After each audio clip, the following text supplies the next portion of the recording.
Alrighty, welcome back everyone. We just broke down all the other games that we just didn't have a chance to get to throughout the week, at least break down fully, but definitely some games that you're going to want to be on the lookout for throughout this weekend. But let's get into some week 11 questions because I got quite a few of them, and we'll jump into this real quickly because I want to start with, are we going to need a couple more answers this week, or are we going to have way more questions as we walk out of this one? Because I think it's one of those weeks where we're going to get some answers. No doubt about that. We're going to get some where there is no question we have an answer one way or the other. Colorado or Texas Tech is going to be knocked out of the Big 12 championship of the CFP race, no doubt.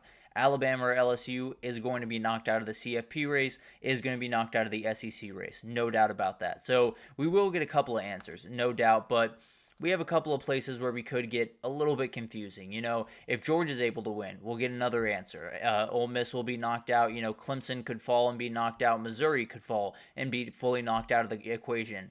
What if Ole Miss wins? What if Missouri wins? What if Pitt wins? What if Clemson wins? And we're sitting here at the end of the week still with roughly the same amount of teams that can find their way in, other than the games that are just outright going to give us answers. We have a ton of other games that could just throw a little bit of a wrench into the work, and I think it's one of these games right here where if you have Virginia win, that ACC clears up a ton more. If you have both Virginia teams win, Virginia and Virginia Tech, it's pretty much SMU and Miami. You pretty much know that the rest of the way, and you can continue forward with that in mind.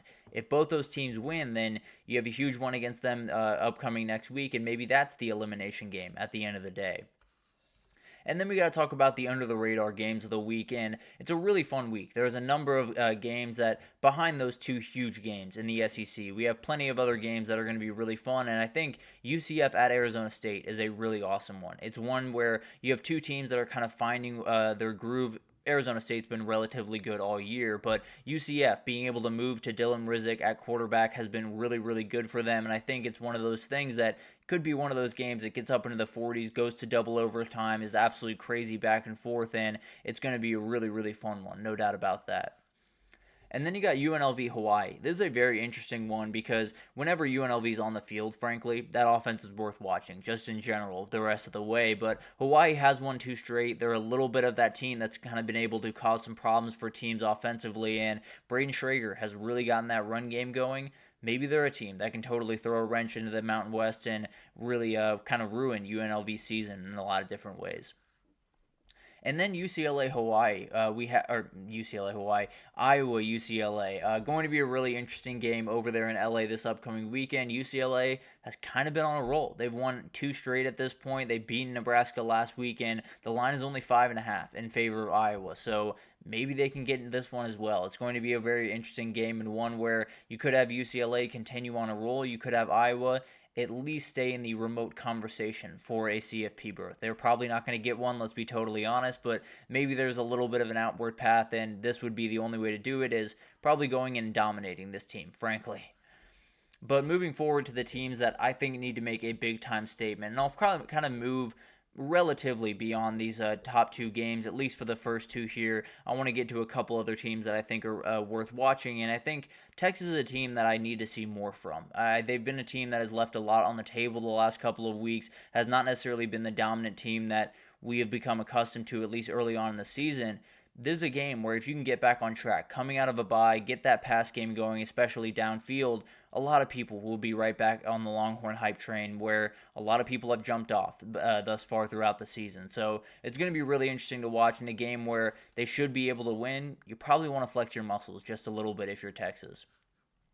And then Indiana. You have a game that we talked about it. It is a little bit confusing. It is a little bit it's a turning point, I suppose, for this program in a number of different ways, and I think everyone is still looking out of Indiana out of the side of their eye, even if they won't admit that they are. They absolutely are. I can promise you that. They're still kind of waiting for that other shoe to drop. They're still kind of waiting for that one stumble to happen. If it was going to happen at least before that Ohio State game, this would be the game for it to happen. And it's definitely one where if they can totally handle business, it won't be a big question. If they can make that statement that I'm talking about, it will not be a problem going forward. If they stumble just a little bit more, and if they win this game by 7 points, are we looking up at that Ohio State game worrying that they're going to get blown out and then be totally out of the CFP race? And then you got Ole Miss. They sit at 16th in the CFP rankings right now. This win, they'll probably slide right up into the field of 12 and be in a really good position to finish 10-2, sneak in as a 7, 8, 9 seed possibly, and then cause some issues. This is a very, very dangerous team that can play really good defense, can be explosive on offense, and if they can make a statement this upcoming weekend, getting a big-time win over Georgia, then you're probably looking up at this Ole Miss team as possibly being one of those kind of crashers of the party, I suppose, in the playoff race. And then we'll move down to the G5 ranks and get into a couple of big-time games on that one because you got some smaller TVs. Throw these on those and definitely enjoy them. But I think Georgia State at James Madison is going to be an interesting one because Georgia State is a little bit limping coming into this one. JMU seems to have kind of found their footing just a little bit after yet another stumble throughout this year. It's been kind of an up and down year for JMU overall, but I think this one could get a little bit weird. More than anything else, this is kind of just a gut feeling. I'll be totally honest with you guys. I think this one could get a little bit weird, and maybe the Panthers can cause some problems for JMU. Then I got App State at Coastal Carolina. This is a huge game, and the line is only App State -1, and it is tomorrow night, so it's going to be a huge, or I believe tonight, actually. Yeah, it is tonight, excuse me. But it's going to be a really, really fun one, and I think could give us plenty of points tonight. So definitely tune in, definitely worth your time, and one where maybe if App State can get it and a couple other things fall their way, the Sun Belt is quote-unquote still in reach. Probably not, but let's be totally honest, everything can happen in that G5 ranks. And then we got New Mexico against San Diego State this upcoming weekend. It's Devon Dampier. He is so much fun to watch every single time that he is on the field. He is worth watching. Number 4, New Mexico is just so much fun. And then on the other side, you probably have the better team in San Diego State, if I'm being totally honest. But absolutely love that the quarterback for New Mexico, and I think it's just one of those games that could get a little bit crazy, could go a little bit awry, and maybe you have a couple of points going both directions, have a little bit of a shootout, like a lot of New Mexico games, frankly, and I think it could get a lot of fun. But moving forward to that Heisman race, we have 4 candidates.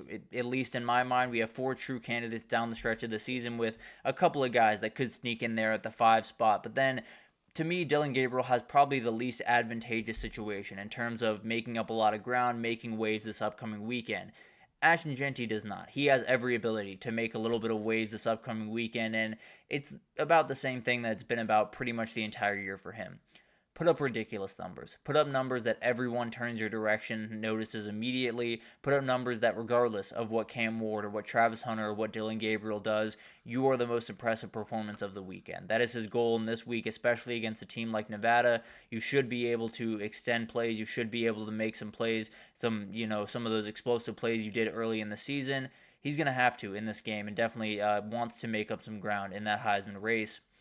And then you got Cam Ward playing a team that he should outright be able to throw for pretty crazy amounts of yards against. Let's just be totally honest. He should be able to do a ton of really, really incredible things. For me, it's just about limiting the mistakes. I think there is a world where if this team goes 11-1, and the reason that they lost a game this weekend or maybe against Syracuse or against one of the other teams that they play is because of a couple of mistakes that he made. So it's about just avoiding that, making sure that you are not the guy that gives the mistake away to give Georgia Tech this game, and then obviously take the openings that you have because frankly you're going to have quite a few of them, and he's been able to take advantage of the rest of the whole season, so maybe he's able to do it this week. For me, this is the winner. For me, this is the guy that can make up the most ground, that can do the most this week in terms of the Heisman race. He has a huge game against Texas Tech, and you have a Colorado game that really, probably the biggest that Travis Hunter has played in his Colorado career this upcoming weekend. So maybe this is one of those games where he puts on a show, they become CFP contenders, and really everyone's just kind of chasing his coattails the rest of the way because he's going to be so hard to catch, especially if this team really turns into a playoff contender and really turns into a playoff team. They're already a contender. But then we got individual matchup of the week, and I'll start with that Georgia O-line against that Ole Miss D-line. Two of the best groups in the entire country at the positions, and especially getting Tate Ratledge back on that Georgia O-line. It is going to be a really, really fun matchup. Walter Nolan, you have Princely Uman-Mielen, you have Sunshine Pert, you have so many guys on that Ole Miss D-line, that J.J. Pegues, so many different guys that can cause some issues. It is going to be a battle back and forth and could just be the outright the decider in this game one way or the other. Whoever wins that battle, probably walking out of there with a win. And then Kalen DeBoer and Nick Sheridan against Blake Baker is going to be fascinating to watch, particularly Blake Baker more than anything else, because he had a game last week or 2 weeks ago, that just totally got away from him. He was not prepared for Marcel Reed to come in, and it showed. And he's going to have to be a lot more prepared this week because you're facing a better rusher than Marcel Reed is this upcoming weekend against Jalen Milroe. So it's going to be really interesting. And then Kalen DeBoer with 2 weeks to prepare for this defense. Maybe there's a couple openings. Maybe there's some special things in store for that offense. So probably a battle back and forth, but the LSU defense just needs to be up to the challenge in this one. And then we talked about it earlier, the Indiana O-line against the Michigan D-line I'm watching very closely. This could be the battle that totally decides this game and maybe decides the season for Indiana in a lot of different ways, because this is the most physical, the most athletic, the most rangy defensive line they've faced all year, and it's one of those things that maybe Indiana has been a really, really awesome offense because they've been taking advantage of some smaller defensive lines, and then you get up against this really forceful unit. You can't run the ball at all. You can't do the things that you want to do, and then this offense kind of stalls out just a little bit. So that's going to be a battle back and forth, and Indiana's just going to have to win that battle if they're going to want to win this one. So a lot of different things as we head into this weekend. There's so many different things that we'll break down even going into tomorrow that are going to define this weekend. We'll probably get into a couple of head coaching hot seats as we head into the home stretch of this week of this year tomorrow. So we'll break that down tomorrow, but definitely be on the lookout for that, and we'll hopefully be able to get a couple of wins on our best bets tomorrow as well. But we'll break it all down tomorrow, but that'll do it for this edition of the GSMC College Football Podcast, brought to you by the GSMC Sports Network. Thank you so much for tuning in. Please remember to subscribe to the show, leave a positive review. It does make a huge difference. Also, follow us on Facebook, Twitter, TikTok, Instagram, all of the social pages for all of the content and updates you could possibly need. We have great people covering every sport you could possibly want. So anything in the world of sports you need, come on over to GSMC and we have you totally covered. But thank you once again for listening, and I will see you guys tomorrow.